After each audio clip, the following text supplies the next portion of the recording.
Баршаңызға сәлем достар. Бүгін сіздермен өте дәмді, керемет болып шығатын капкейктер жасаймыз. Видеоны соңына дейін қарап, менің каналыма тіркеліп, лайк басып, колокольчик басып қоюды ұмытпаңыз.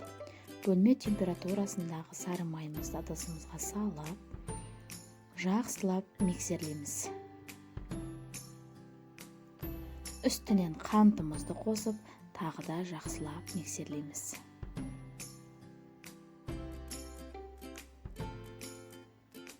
Үш жұмыртқамызды жарып салып, тағы да жақсылап миксерлейміз.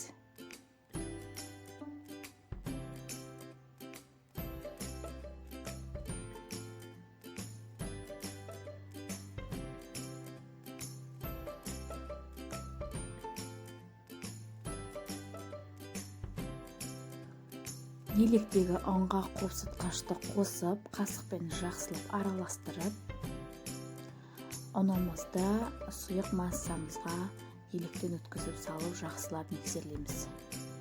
Електен өткізіп салғандарыңыз жақсы, өйткені кекстарымыз жақсылап көтерілетін болады. Қамырды 3 бөлікке бөліп, немесе 2 бөлікке бөліп қосамыз.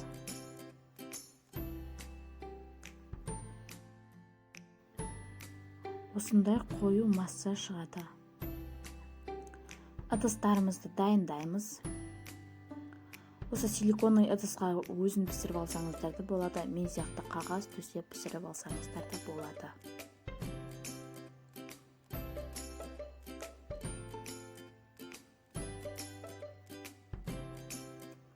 Ол үшін силиконный ыдыстарыңызды майлап аласыздар. Бір қасықтан салып шығамыз. Менде примерно 24 штук шықты.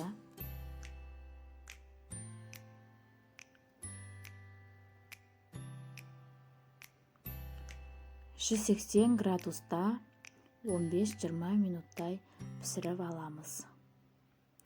Ыдысынан босатып, осындай болып шықты. Кремімізді дайындаймыз.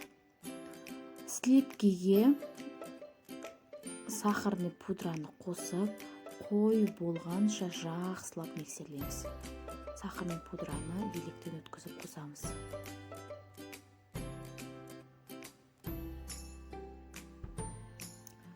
Творожный сыр қоссаңыздар да болады. Қоспасаңыздар да болады.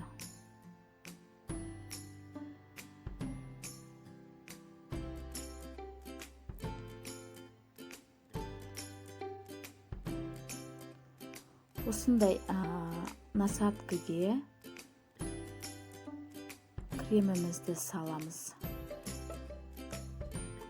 Менде 603 насадканың номері. Гүл тәрізді болып шығады.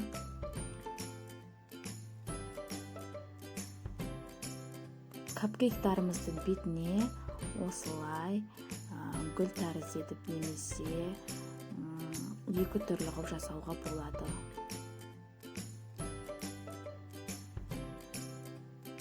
Бетін әрлейміз. Бетін әрлеу үшін мен шоколадты ерітіп алдым.